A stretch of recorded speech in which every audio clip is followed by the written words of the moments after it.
আসসালামু আলাইকুম।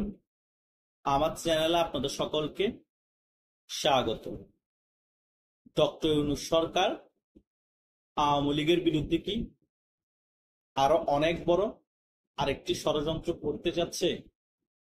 সারা বাংলাদেশ থেকে আওয়ামী লীগের শীর্ষ পর্যায়ের ৫৯ জন নেতাকে কেন্দ্রীয় কেরানীগঞ্জ জেলখানায় জড়ো করা হচ্ছে। মোট আওয়ামী লীগের নেতা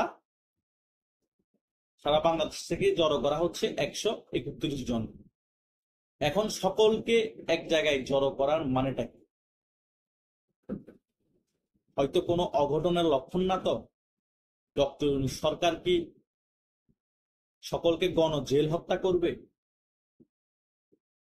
এই সরকার এমন কিছু কার্যকলাপ করেছে তাদেরকে কোনো বিষয়ে এখন আর বিশ্বাস করা যায়। কারণ এই কেরানীগঞ্জ জেলখানায় গত ১১ মাসে রহস্যজনক আওয়ামী লীগ কর্মীদের মৃত্যু হয়েছে ১০ থেকে ১৫ জন।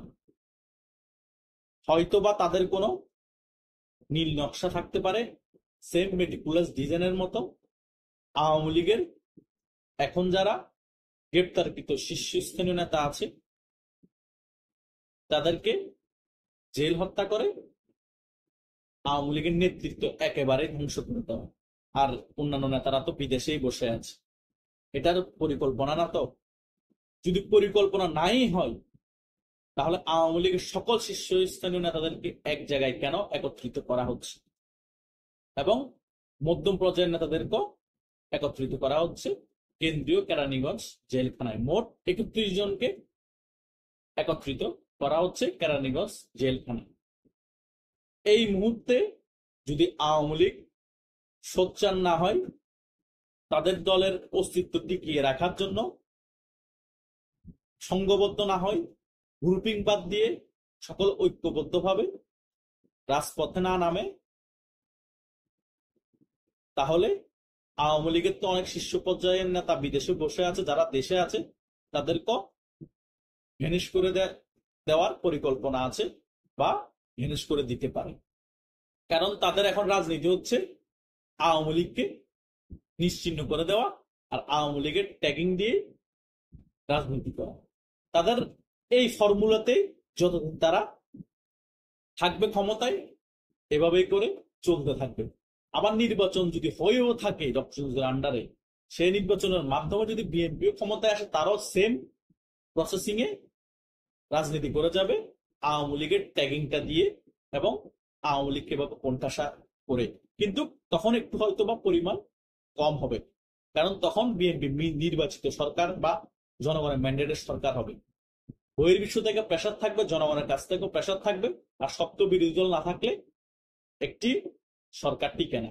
সে কারণ হয়তো এখন এই সরকার যেভাবে প্ল্যানিং করতেছে আওয়ামী লীগকে নিশ্চিহ্ন করার, সেভাবে বিএনপি চাইলেও হয়তো পারবে না। কিন্তু এই সরকারের কোনো ম্যান্ডেট নেই, এই সরকারের কোনো সময় নেই, কিছুই নেই। সরকারের কোনো সংবিধান মানে না তারা। মানে এটা কি ধরনের সরকার তারা নিজেরাও জানে না। তাই যা ইচ্ছা তারা করতে পারছে বা করতে পারবে। সেই কারণে আমাদের এই বিষয়গুলো নিয়ে বেশি বেশি আলোচনা করা দরকার, যে কেন আওয়ামী লীগের ১৩১ জন নেতাকে কেন্দ্রীয় কেরানীগঞ্জ জেলখানায় আনা হয়েছে, কি জন্য আনা হয়েছে।